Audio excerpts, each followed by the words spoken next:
lot of texture, like there's some actual texture on the canvas as well as the feeling of texture with the way that the artist has painted this. So some great brush work to create that texture. Not a lot of contrast. I mean, you've definitely got your whites and you've got some little bit of dark spots in here too, but it's almost a bit more of a narrower value range. Would you agree?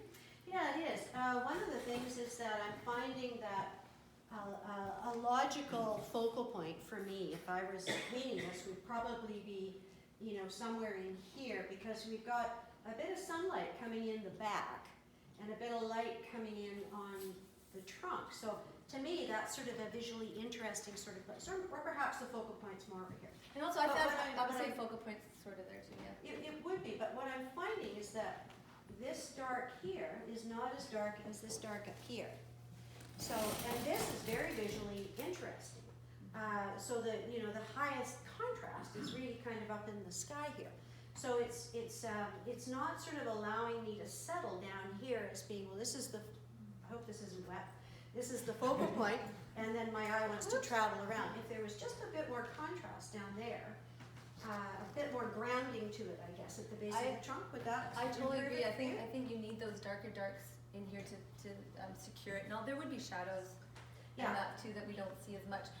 There's a natural entry right there, and then we do move through here. There's some nice movement as you come up, back down, but we do keep leading back to this spot.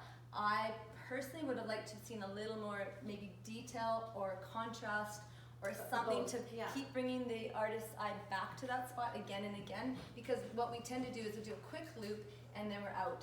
Yeah. And I think if there were higher contrast in this area or detail, you'd loop out, but then you'd want to go back in.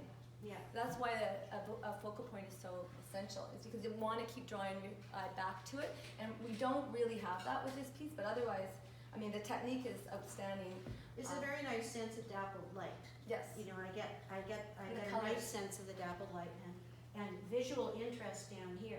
If there was just a little bit more punch in that one part, I think that would improve. But I agree, and I think I love the muted, the narrower color palette. Like it's very almost tertiary, quaternary colors a lot in here, which I really like. So not the intense secondary, primary colors, but colors are a lot more mixed, which I think works really well there. I think it does too. But yeah, something right there just to create some more movement.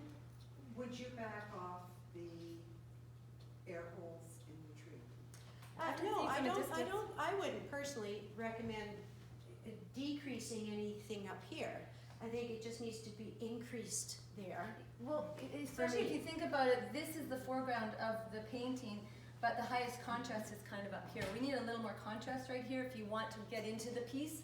So higher contrast comes forward, and keep things moving. Higher contrast, more detail, in more intense color, all come forward. So if your goal is to create depth, and in most landscapes it is to get into the painting, that might have increased a little bit more movement into the painting and a little more interest. But otherwise, I mean, I think it's a very successful piece. Yes, yeah, definitely.